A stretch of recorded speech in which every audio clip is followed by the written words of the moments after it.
فاتخذت من دونهم حجابا فأرسلنا إليها روحنا فتمثل لها بشرا سويا۔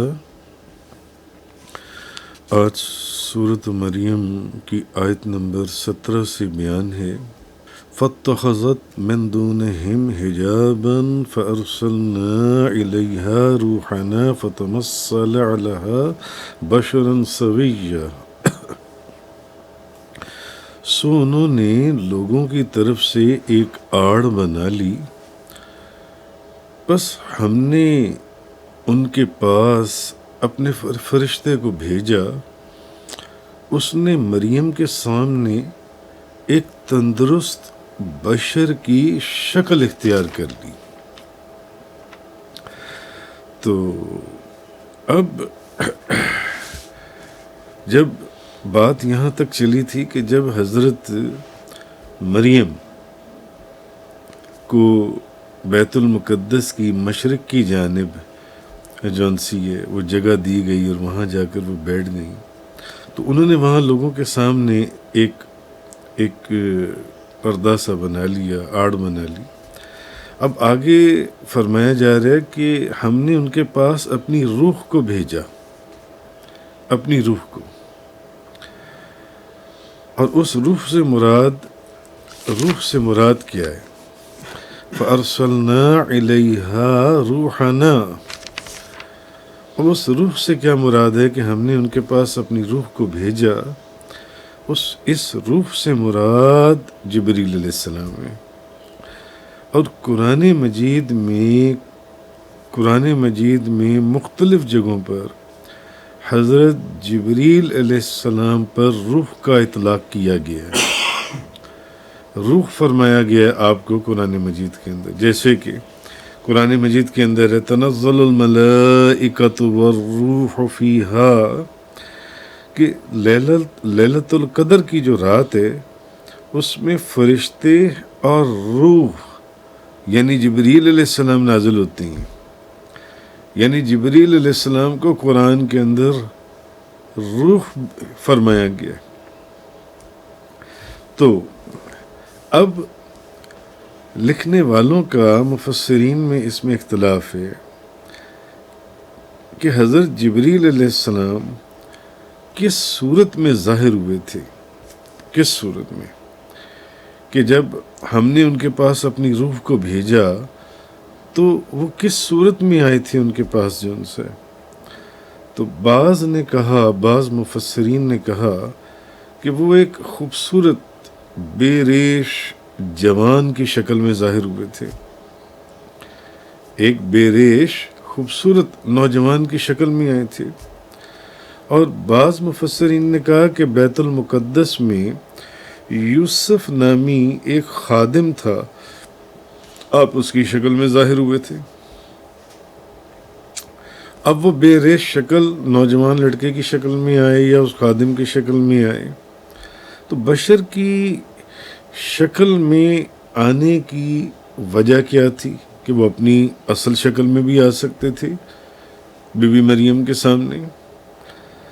اصل میں وہ ایک مرد ایک بشر کی شکل میں اس لیے آئے تاکہ حضرت مریم ان کو دیکھ کر پریشان نہ ہو جائیں، خوفزدہ نہ ہو جائیں، یا ایک دم گھبرائی نہ جائیں کہ یہ کیا چیز میرے سامنے۔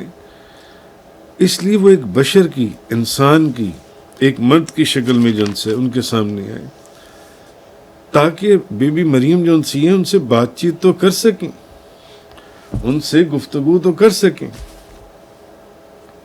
تو یہاں سے ہمیں ایک چیز معلوم ہوتی ہے، مفتی احمد یار خان نعیمی رحمۃ اللہ علیہ فرماتے ہیں کہ نوری وجود جو ہے، نوری وجود جو نور ہے وہ بشر کی صورت میں آ سکتا ہے، جو نور کا وجود ہے وہ بشر کی صورت میں وہ آ سکتا ہے جو ان سے۔ اب حضرت جبریل علیہ السلام یہ فرشتہ ہیں اور یہ نور ہیں۔ اب بی بی مریم کے پاس حضرت جبریل علیہ السلام بشری شکل میں ظاہر ہوئے۔ اب یہ قرآن کہہ رہا ہے اللہ کا کلام ہمیں بتا رہا ہے کہ جبریل علیہ السلام بی بی مریم کے پاس ایک بشری شکل میں ظاہر ہوئے، بشر کی صورت میں، اور اس وقت اس بشری شکل کی وجہ سے جب وہ بشر کی صورت میں ظاہر ہوئے تو کیا جبریل علیہ السلام کی نورانیت ختم ہو گئی یا وہ نورانیت سے نکل گئے؟ مفتی احمد یار خان نعیمی صاحب رحمۃ اللہ علیہ آپ فرماتے ہیں کہ کیا جب جبریل علیہ السلام ایک بشر کی صورت میں آئے، انسان بشر کی صورت میں آئے، تو کیا ان کی نورانیت ختم ہو گئی، وہ نورانیت سے نکل گئے؟ نہیں، حضرت جبریل علیہ السلام نورانیت سے کوئی علیحدہ نہیں ہوئے تھے۔ تو صحابہ کرام نے بھی جبریل علیہ السلام کو بشری شکل میں نبی پاک صلی اللہ علیہ وسلم کے پاس آتے جاتے دیکھا کہ سیاہ زلفیں، سفید لباس، ناک، کان وغیرہ سب موجود، ایک بشر کی حالت میں، انسان کی صورت میں وہ نبی پاک صلی اللہ علیہ وسلم کے پاس بیٹھے ہوئے۔ اکثر جبریل علیہ السلام حضرت داہیہ کلبی ان کی شکل میں ایک بشر کی صورت میں نبی پاک صلی اللہ علیہ وسلم کے پاس آتے تھے۔ تو کیا جب وہ بشر کی صورت میں نبی پاک صلی اللہ علیہ وسلم کی بارگاہ میں حاضر ہوتے تھے تو کیا ان کی نورانیت ختم ہو جاتی تھی؟ حالانکہ وہ تو ہیں نور کے، وہ تو نور کے۔ تو یہ چیز مفتی احمد یار خان نعیمی صاحب رحمۃ اللہ علیہ نے فرمائی۔ اسی طرح اور فرشتے قرآن میں آپ پیچھے بھی پڑھ رہے ہیں کہ مختلف نبیوں کے پاس، حضرت داؤد، حضرت لوط، حضرت ابراہیم علیہ السلام کے پاس بشر کی صورت میں آتے تھے، تو کیا ان کی نورانیت ختم ہو جاتی تھی؟ وہ نور نہیں رہتے تھے؟ تو معلوم یہ ہوا کہ نوری وجود جو ہے، نور جو ہے، وہ بشر کی صورت میں آ سکتا ہے، وہ بشر کی حالت میں آ سکتا ہے، بشر کی حالت میں۔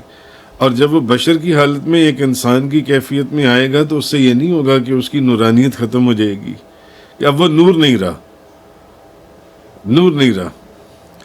تو بعض علماء جو ہیں، بعض مفسرین، علماء، تحقیق کرنے والے، وہ اس چیز کے قائل ہیں کہ نبی پاک صلی اللہ علیہ وسلم کا مادہ خلقت جو ہے وہ نور تھا۔ حضور کا مادہ جو پیدائش کا مادہ خلقت ہے وہ نور تھا، اور بشریت جو ہے وہ آپ کا محض لباس تھا۔ بعض علماء اس کی تحقیق میں گئے اور انہوں نے اپنے دلائل سے کتابیں لکھی ہیں کہ حضور کا مادہ خلقت نور تھا اور بشریت آپ کا لباس تھا، جیسے کہ جبریل علیہ السلام، فار ایگزامپل جبریل علیہ السلام حضرت داہیہ کلبی کی صورت میں یا ایک بشر کی صورت میں، کسی بھی صورت میں، مگر بشر کی حالت میں نبی پاک صلی اللہ علیہ وسلم کے پاس بیٹھے ہوتے تھے، تو ان کی نورانیت زائل یا ختم نہیں ہو جاتی تھی۔ نورانیت ان کی حقیقت تھی، لباس ان کا بشری تھا کہ وہ بشری صورت میں، جیسے کہ بی بی مریم کے پاس جبریل علیہ السلام ایک خوبصورت نوجوان لڑکے کی شکل میں آ گئے۔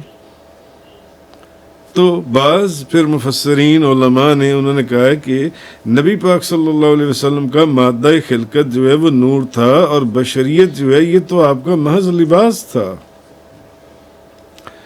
اور نور ہونا یہ بشریت کے منافی نہیں ہے، کہ ایسا نہیں ہو سکتا، کیونکہ جبریل علیہ السلام وہ فرماتے ہیں نور تھے، اور بی بی مریم کے پاس وہی بات بشر کی بشری شکل میں آئے تھے، بشری شکل میں آئے تھے۔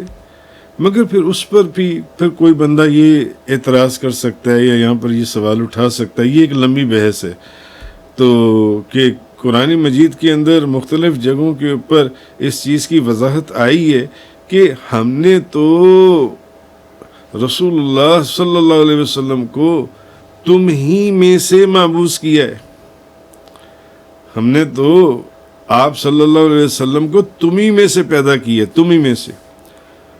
اور اب جس کو فرمایا جا رہا ہے ہم انسانوں میں سے ہیں، ہم بشر ہیں، تو بعض لوگ پھر یہاں پر یہ ایک آبجیکشن ریز کرتے ہیں، وہ کہتے ہیں کہ جی یہ کیسے ہو سکتا ہے، جبکہ فرمایا قرآن میں پھر یہ بھی تو کئی جگہوں پر فرمایا گیا کہ حضور کو آپ صلی اللہ علیہ وسلم کو تم ہی میں سے معبوس کیا گیا ہے. تو ہم تو بشر ہیں، ہم تو انسان ہیں. تو ہاں یہ ایک علیحدہ بات ہے کہ قرآن مجید میں آپ پر نور کا بھی اطلاق کیا گیا ہے نبی کریم صلی اللہ علیہ وسلم کے اوپر. اچھا، اب اس سے پھر بعض علماء کہتے ہیں کہ اس سے مراد نور ہدایت ہے، نور ہدایت ہے. مگر بعض علماء پھر یہ بھی کہتے ہیں کہ نہیں، اس سے مراد نور ہدایت بھی ہے اور نور حصی بھی ہے، کہ آپ کو نور ہدایت سے بھی حصہ دیا گیا اور نور حصی سے بھی حصہ دیا گیا جو ان سے. اور اس کی مثال ایسی ہے کہ فار ایگزامپل کہ آپ کے وجود سے اکثر صحابہ کرام نے صحابہ اور صحابیات، انہوں نے آپ کے وجود سے اکثر نور کی چمک کو دیکھا، نور چمکتے ہوئے دیکھا. مثلاً آپ کے دندان مبارک جون سی ہیں، آپ کے دانتوں کی جھریوں سے اکثر آپ کے منہ مبارک سے، آپ کے چہرے سے، آپ کے وجود سے مختلف صحابہ نے نور کو دیکھا جون سے. تو بعض مفسرین نے لکھا ہے کہ آپ نور حسی اور مانوی، آپ نور حسی کی بھی اصل ہیں اور نور مانوی کی بھی اصل ہیں جون سی ہے. اب یہ ایک علیحدہ بات ہے کہ وہ کہتے ہیں کہ نبی جو ہے یہ صرف مرد ہوتا ہے، نبی مرد ہوتا ہے. ہر کوئی اپنے اپنے دلائل جس کی تحقیق گئی، اور نور کے اندر مرد یا عورت نہیں ہوتے. ہر نبی تو مرد ہوتا ہے، یہ تو بات ثابت شدہ ہے، مگر نور کے اندر پھر مرد یا عورت نہیں ہوتے جون سی ہیں. اور نور حسی جو ہے، نور حسی کہ بذات خود روشن ہونا، پھر اس سے چیزوں کو روشن کر دینا، نور حسی سے زیادہ نور علم اور نور ہدایت افضل ہے. علم کا نور اور ہدایت کا نور یہ ذاتی حسی نور سے زیادہ افضل ہے جن سے. کیوں؟ نور حسی جیسے چراغ ہے، جیسے سورج ہے، جیسے چاند ہے، جس سے دنیا کا اندھیرا دور ہوتا ہے. اور نور ہدایت جیسے کہ قرآن مجید ہے یا انبیاء علیہ السلام کا نور ہے، جس سے کفر کا اندھیرا دور ہوتا ہے. تو بعض علماء کہتے ہیں کہ نہیں، نور حسی سے افضل نور ہدایت یا نور علم ہے. علم کا نور اور ہدایت کا نور یہ ذاتی جو وجود نور ہونے سے، حسی نور ہونے سے زیادہ افضل ہے. کیونکہ حسی نور جو ہے وہ اندھیرے کو دور کرتا ہے، اور علم کا نور یا ہدایت کا نور جون سا ہے، وہ جون سی ہے، اس سے کفر کا اندھیرا دور ہوتا ہے، کفر کا اندھیرا. تو یہ زیادہ افضل ہے. اس لیے نبی پاک صلی اللہ علیہ وسلم آپ نور ہدایت ہیں. مگر بعض نے ثابت کیا کہ آپ کو جہاں ہدایت کا نور، وہاں علم کا نور، وہاں آپ کو حسی نور سے بھی وافر حصہ دیا گیا تھا. اس لیے میں نے یہ بات پہلے عرض کی کہ جیسے مفتی احمد یار خان نعیمی صاحب رحمۃ اللہ علیہ فرماتی ہیں کہ نوری وجود بشری صورت میں آ سکتا ہے، نوری وجود بشری صورت میں آ سکتا ہے، کیونکہ حضرت جبریل علیہ السلام فرشتہ ہیں اور وہ نور ہیں. اور وہ بی بی مریم کے پاس ایک نوجوان کی شکل میں، ایک مرد کی صورت میں، نوجوان لڑکے کی شکل میں حاضر ہوئے، آپ کے پاس تشریف لائے. اور نبی پاک صلی اللہ علیہ وسلم کے پاس جیسے کہ حضرت داہیہ کلبی اکثر آیا کرتے تھے، لوگ دیکھنے والے سمجھتے تھے کہ حضرت داہیہ کلبی بیٹھی ہوئی ہیں، یا اور شکلوں میں بھی جبریل علیہ السلام اکثر تشریف لاتے رہے. تو اس سے یہ چیز ثابت ہوئی کہ نوری وجود بشری صورت میں آ سکتا ہے. اس کی تفصیل بے شمار لیکچرز کے اندر یوٹیوب کے اوپر پہلے میں اس کو یہ عرض کر چکا ہوں، آپ وہاں سے اس کو سرچ کر کے اس کی تفصیل میں بھی جا سکتے ہیں.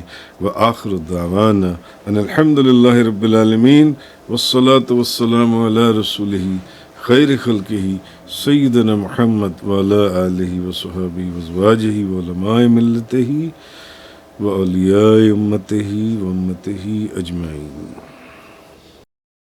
تفسیر قرآن کا یہ لیکچر انگلش میں سننے کے لیے براہ کرم ڈسکرپشن میں موجود لنک پر کلک کریں۔